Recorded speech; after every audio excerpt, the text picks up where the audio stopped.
Olá, irmãos! Continuando os nossos estudos no Evangelho segundo Marcos, hoje nós vamos ver sobre a cura do endemoniado Gerazeno. Está no capítulo 5, do versículo 1 até o versículo 14. Lá está escrito assim: Entre mentes, chegaram à outra margem do mar, a terra dos Gerasenos. Ao desembarcar, logo veio dos sepulcros ao seu encontro o homem possesso de espírito imundo, o qual vivia nos sepulcros. Nem mesmo com cadeias alguém podia prendê-lo, porque, tendo sido muitas vezes preso com grilhões e cadeias, as cadeias foram quebradas por ele, e os grilhões despedaçados, e ninguém podia subjugá-lo. Andava sempre, de noite e de dia, clamando por entre os sepulcros e pelos montes, ferindo-se com pedras. Quando, de longe, viu Jesus, correu e o adorou, exclamando com alta voz: Que tenho eu contigo, Jesus, Filho do Deus Altíssimo? Conjuro-te por Deus que não me atormentes. Porque Jesus lhe dissera: Espírito imundo, sai desse homem. E perguntou-lhe: Qual é o teu nome? Respondeu ele: Legião é o meu nome, porque somos muitos. E rogou-lhe encarecidamente que os não mandasse para fora do país. Ora, pastava ali pelo monte uma grande manada de porcos. E os espíritos imundos rogaram a Jesus, dizendo: Manda-nos para os porcos, para que entremos neles. Jesus o permitiu.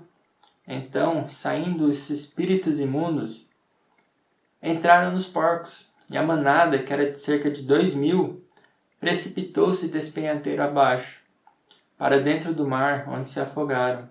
Os porqueiros fugiram e o anunciaram na cidade e pelos campos. Meus irmãos, temos aqui então esse relato de Jesus Cristo expulsando esses demônios, curando esse endemoniado.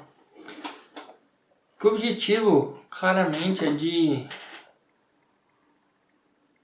falar que Jesus é o Cristo, é o Senhor, é o Deus vivo, é o Filho do Deus vivo, que é o objetivo do Evangelho, de todos os Evangelhos, como João fala também lá no seu Evangelho, que todas as coisas foram escritas para que creiais que Jesus é o Cristo, Filho do Deus, e crendo nele tenhas vida. Como Marcos fala aqui também, que o Evangelho foi escrito para que saibamos que Jesus é o Cristo. Esse texto aqui está gritando, declarando que Jesus é o Cristo, que Ele é Deus, que Ele tem poder sobre todas as coisas, como o texto anterior também, que tinha poder sobre a natureza, sobre os ventos, sobre o mar, sobre a água. Aqui também nós temos um texto que é bem paralelo ao texto anterior também, onde nós temos esse poder acima do que os seres humanos são capazes de controlar. Jesus Cristo subjugando tudo, controlando tudo imediatamente, com poder inacreditável, com poder que só pode ser de Deus, de quem criou todas as coisas. E o resultado é igual também aqui. No texto anterior todos foram possuídos de grande temor, aqui também. As pessoas que viram isso, que foram lá ao encontro de Jesus Cristo, temeram e mandaram que ele saísse do país.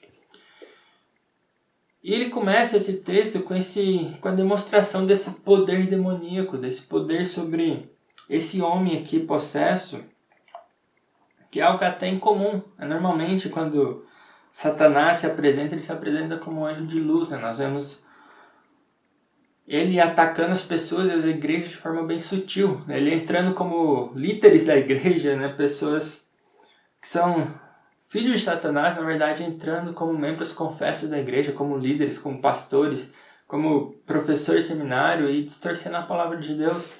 Aqui nós vemos os demônios claramente demonstrando que são demônios, possuindo aquela pessoa e fazendo o terror naquele vilarejo, de forma que ninguém queria passar perto dele, tentaram subjugá-lo, prendê-lo, e ninguém podia subjugá-lo. Ele quebrava as cadeias, os grilhões, despedaçava tudo, ninguém podia subjugá-lo. E essa pessoa aqui era o ápice da impureza, especialmente para um judeu, Ele estava possesso de espíritos imundos, morava num país gentil, andava lá com porcos, vivia nos sepulcros. Ele era o cúmulo. Se falasse assim, que é a pessoa mais imunda que se podia imaginar, espiritualmente falando, seria essa pessoa que todas as coisas que não se podia fazer, ele que se consideraria impuro, ele estava aqui acontecendo com ele.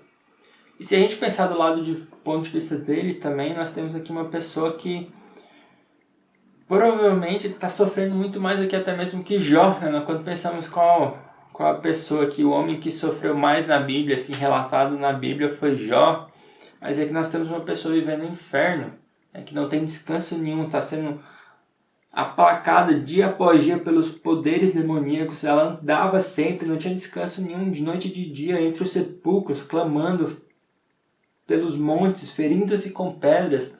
Aqui nós temos uma pessoa sofrendo de forma também inimaginável, né? Um sofrimento que não conseguimos pensar assim realmente a completude dele, né?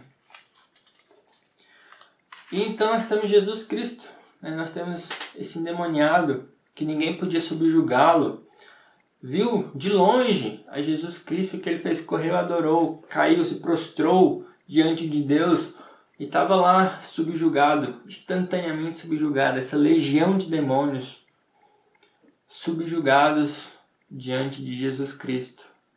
Sem que Jesus Cristo tenha sofrido qualquer suor, sem que tenha se cansado para subjugar esses demônios. O primeiro ponto que eu quero falar é esse, é que não há uma luta entre o bem e o mal, da qual é difícil,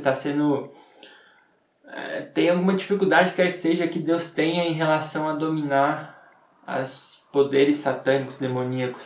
Não, Jesus Cristo, por uma palavra só, ele criou todas as coisas que existem. Pela sua palavra, como o Evangelho de João fala no início, nada do que foi feito se fez sem Jesus Cristo. Ele é Deus. Uma palavra é suficiente, a sua presença que é suficiente para subjugar todos os poderes demoníacos. Aqui tem um relato, uma demonstração de poder inigualável. Provavelmente essa demonstração de poder aqui, uma demonstração de tal nível só aconteceu antes, quando Satanás e a terça parte dos demônios foram expulsos do céu. E só vai acontecer uma outra demonstração de poder como essa quando Jesus voltar pela segunda vez. E temos então esses demônios aqui subjugados, implorando a Jesus, né? Nós vemos aqui várias vezes eles implorando, pedindo coisas a Jesus Cristo, que não mande para o abismo, que não tormente eles, que eles possam, ao saírem da pessoa, entrarem nos porcos. Temos esses demônios subjugados. E eles clamaram aqui algo bem interessante. Eles falam: que tenho eu contigo, Jesus? Filho do Deus Altíssimo, conjuro-te por Deus que não me atormentes. E o que está acontecendo? Por que você está aqui? Não é tempo ainda. Em Mateus fala, eles falam, né? Não nos atormente antes do tempo. E tem algumas coisas aqui que eu lembro bastante, algo que John MacArthur falou, que os demônios ele tem uma teologia ortodoxa. Apesar deles terem distorcido a palavra e terem criado a teologia liberal, como ele fala, né? Uma teologia não ortodoxa, eles sabem exatamente quem é Deus, eles sabem exatamente quem é Cristo, Cristologia, eles sabem exatamente que Jesus é o Filho do Deus Altíssimo. Eles colocam aqui o título mais elevado aqui que Deus é colocado no Velho Testamento, né, que é o Deus Altíssimo, que está acima de todas as coisas, o Deus soberano. Jesus Cristo é o Filho do Deus Altíssimo, eles reconhecem. Inclusive no Evangelho de Marcos, os primeiros que confessam, que reconhecem Jesus como Cristo são demônios. Só lá no final do Evangelho que nós temos homens declarando, reconhecendo que Jesus realmente era o Filho de Deus. E eles sabem então que Jesus Cristo é Filho de Deus, e eles sabem também que ainda não é tempo, não é a segunda vinda de Cristo, ainda não é o tempo deles serem atormentados, jogados no abismo e serem destruídos de vez. Suas obras serem finalmente derrotadas. E por isso eles pedem e clamam que não atormente antes do tempo. Eles sabiam que ainda não era tempo, Jesus Cristo também sabia que não era tempo, que tudo tem o seu tempo. E foi preparado aí no tempo final, o tempo do juízo final, o tempo de Deus. E ainda não era chegado esse tempo. E eles clamaram então para que não os atormentassem, pediram que não não fossem mandados para fora do país, que pudessem entrar nos porcos, na manada de porcos que estava ali.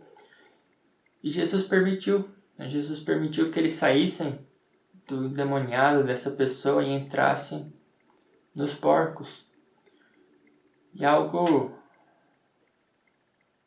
interessante pensar também em relação ao valor da vida humana, que Jesus Cristo aqui estava salvando uma pessoa. E para isso, ele não se importou com esses 2.000 porcos aqui que foram perdidos. Não somente porque ele era judeu, mas ele não se importou com esses animais de maneira nenhuma em relação a essa vida que ele estava salvando. Muitos acham que os animais, que a criação aqui vale a mesma coisa que um ser humano, mas não vale. Cristo fala, Deus fala na sua palavra, que o ser humano vale mais do que muitos pardais, vale mais que os lírios do campo, vale mais do que 2.000 porcos. E apesar de não ser tempo de Jesus destruir de vez as obras aqui de Satanás e mandá-los de vez para o abismo, impedi-los de destruir mais a terra, era tempo de salvar a vida dessa pessoa, era tempo de libertar essa pessoa desse inferno que ela estava vivendo, dessa possessão demoníaca que estava destruindo ele. Jesus Cristo libertou essa pessoa, mesmo que 2.000 porcos fossem mortos lá, demonstrando então a sua divindade, a sua compaixão para aquela pessoa também. Jesus Cristo é o Cristo, Deus que tem poder sobre todas as coisas, sobre toda a natureza, sobre os ventos, sobre a água, que pode acalmar a tempestade com uma palavra e que pode destruir todas as obras de Satanás também com uma palavra. E é nesse Cristo que nós confiamos, é nesse Jesus que veio aqui, que é o nosso Deus, que é o nosso Senhor, que virá uma segunda vez e destruirá por completo todas as obras de Satanás, colocará todos debaixo dos seus pés e estaremos com Ele em glória. Então que vejamos esse texto aqui, possamos meditar nele e saber que